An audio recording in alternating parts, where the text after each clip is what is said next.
Hi gang, Rob here. It is the evening of 13 May 2013. Driving home from work tonight, and I thought I'd bring you an update and an ominous update to a video I uploaded on the 19th of April. An analysis and a commentary on a press conference held on 17 April 2013 by our president, Barack Obama, in the wake of Senate Bill S-649 essentially going down to defeat in the form of its most crucial amendments being defeated in the Senate. It was a ranting, angry press conference, but at the end of it, if you'll remember, I commented specifically on his one most lucid thought during that press conference, which was to assure his base and to warn us that this fight wasn't over.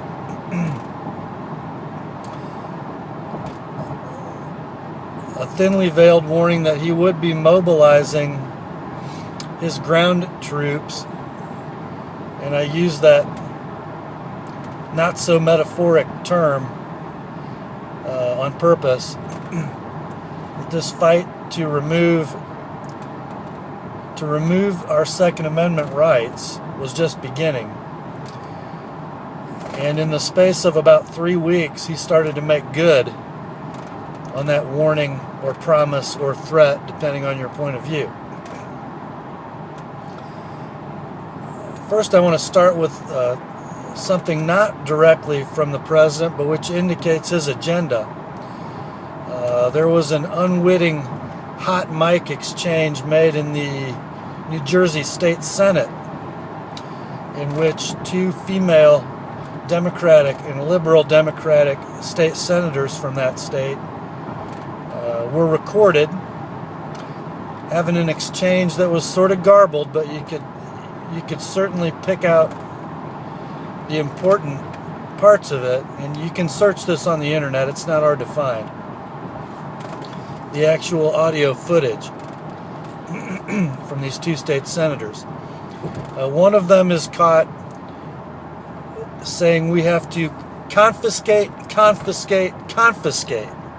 And this conversation was held after a heated debate in the New Jersey State Senate, apparently one in which these two ladies didn't get their way.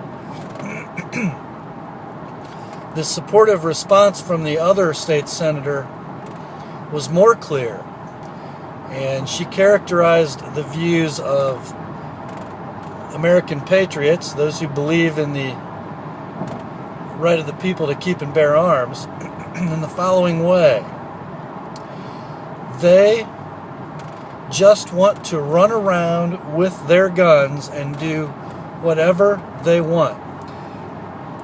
This is the line they have drawn.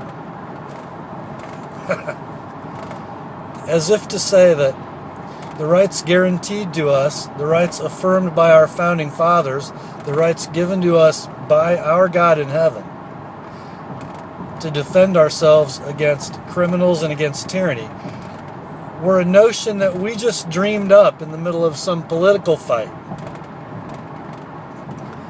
That's the mindset of our opponents. Now, follow that, if you will, with statements made by our president.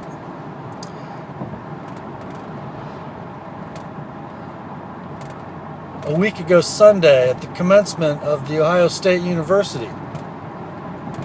And I quote the president speaking to the graduates of Ohio State a week ago Sunday. Unfortunately, you've grown up hearing voices that incessantly warn of government as some separate, sinister entity that is at the root of all our problems. Some of these same voices do their best to gum up the works. They'll warn that tyranny is always lurking just around the corner. You should reject these voices. because what they suggest is that our brave, creative, and unique experiment in self-rule is somehow just a sham with which we can't be trusted. Now, I want you to think about that. Play it back several times if you have to. These voices who warn of tyranny always lurking around the corner are our voices. And the president takes a vicious, sharp angle, so acute that it folds back over on itself 180 degrees. He characterizes us, American patriots, who believe in nothing more strongly than the concept of self-rule among free people.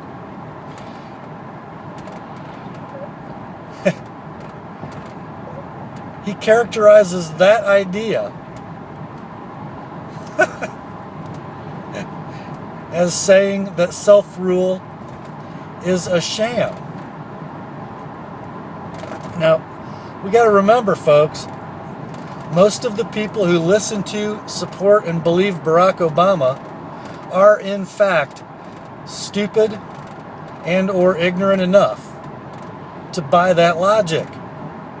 That's the first point. The second point is that he is so emboldened by his second presidential victory that he believes he can cast himself as a man of the people. And, well, let's face it, guys. Well over 50% of Americans bought into the Communist Manifesto of Barack Obama. To him, his minions, and his followers, self-rule does mean that the collective should be able to steal whatever it wants with President Obama as its head from the people who live, work, and produce real resources in this country.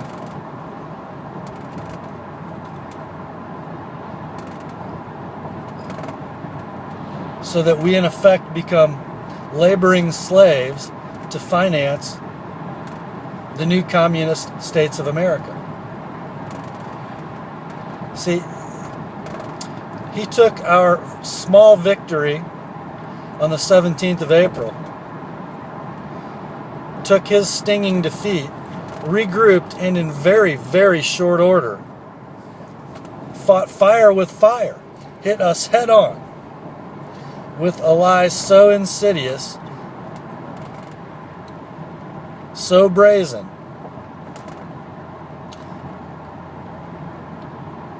that we look like the people, in his eyes and in the eyes of his followers, who have given up on the American concept, the American experiment of self-rule. You see, this is what would-be totalitarian dictators have done for the last century plus in the world. They have preyed upon the ignorance, the suffering, the laziness, and the malaise of unfortunate masses, so that those masses would give them absolute power. They've done it in countries where there was some semblance of a vote. And this is how they rise to power. To trick those seemingly desperate masses into giving those totalitarian would-be dictators all the power they need to complete total enslavement in a nation. Barack Obama, my friends, is on the cusp of receiving that kind of power. My message to you: never turn your back on this man. Never take a break. Never exhale. Never assume this battle is over. He will not rest until he gets his way. Now, we've proven if we're paying attention and if we're engaged and if we're unified, we can defeat him on the battlefield of political discourse at every turn.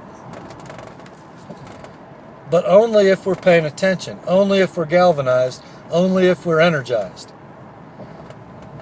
This is not a time, my friends, to take a breath, to take a break, to assume everything's going to be fine. To quote a great American, these are the times that try men's souls. What kind of souls do we have?